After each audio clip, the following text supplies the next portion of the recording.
সচিবালয়ের আগুন পরিকল্পিত নয়, বৈদ্যুতিক শর্ট সার্কিট থেকে আগুনের সূত্রপাত বলে উঠে এসেছে সরকার গঠিত উচ্চ পর্যায়ের কমিটির প্রাথমিক তদন্তে। সন্ধ্যায় প্রধান উপদেষ্টার কার্যালয়ে প্রতিবেদন জমা দেবার পর কমিটির সংশ্লিষ্টরা এই তথ্য তুলে ধরে বলেন, প্রথমে লুজ কানেকশন এবং পরে শর্ট সার্কিট থেকে সচিবালয়ে আগুনের সূত্রপাত। আর সব ধরনের সন্দেহ এড়াতে কিছু আলামত সিঙ্গাপুর এবং ইন্দোনেশিয়া পাঠানো হবে বলেও জানানো হয়।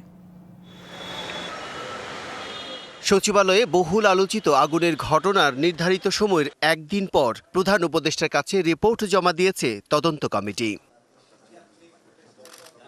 নিম্নমানের বৈদ্যুতিক কেবল নিয়মিত মনিটরিং না করার কারণেই লুজ কানেকশন থেকে স্পার্কিং এবং পরে শর্ট সার্কিট থেকে আগুনের সূত্রপাত বলে জানায় তদন্ত কমিটি। যারা ফায়ার হ্যান্ডেল করেন তারা তাদের এক্সপার্ট ছিল, সেনাবাহিনীর থেকে তাদের বম্ব স্কোয়াড ছিল, পুলিশ বাহিনীর থেকে সিআইডি থেকে তারা কাজ করেছে।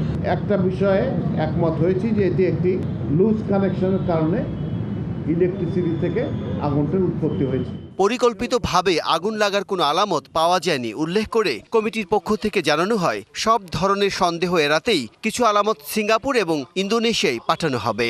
আমাদের একটা ডগ স্কোয়াড আছে, যেটা যারা এক্সপ্লোসিভ ডিটেক্ট করতে পারে স্লিপিং এর মাধ্যমে, ওদেরকে দিয়ে সার্চ করেছে এবং তার সাথে আমাদের এক্সপ্লোসিভ সুইট টিম যেটা ছিল তারাও সার্চ করেছে। আমরা আসলে কোনো ধরনের এক্সপ্লোসিভ ব্যবহার করার মতো আসলে কোনো ধরনের কোনো আলামত বা কোনো কিছু আমরা পাই। একাধিক কলাপসিবল গেট কেটে ফায়ার সার্ভিস কর্মীদের ঢুকতে হয়েছে এবং ইন্টেরিয়র ডিজাইনের কারণেই আগুন দ্রুত ছড়িয়ে পড়ে বলে জানায় কমিটি।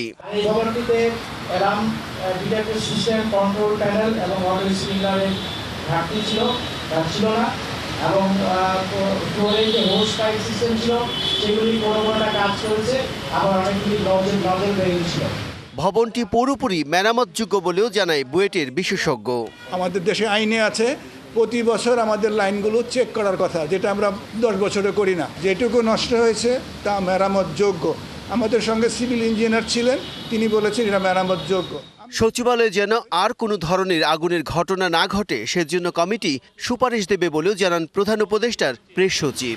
যাতে ফাইনাল রিপোর্টে এই রিকমেন্ডেশনগুলো থাকে, যাতে সচিবালয়ে এইরকম কোনো ফায়ার আর জন্য না ঘটে এবং সেটার জন্য যত রকমের ব্যবস্থা নেওয়া যায় সেই ব্যবস্থাগুলোর জন্য আমরা নিতে পারি। Bijan Kumar Das, DBC news, Dhaka.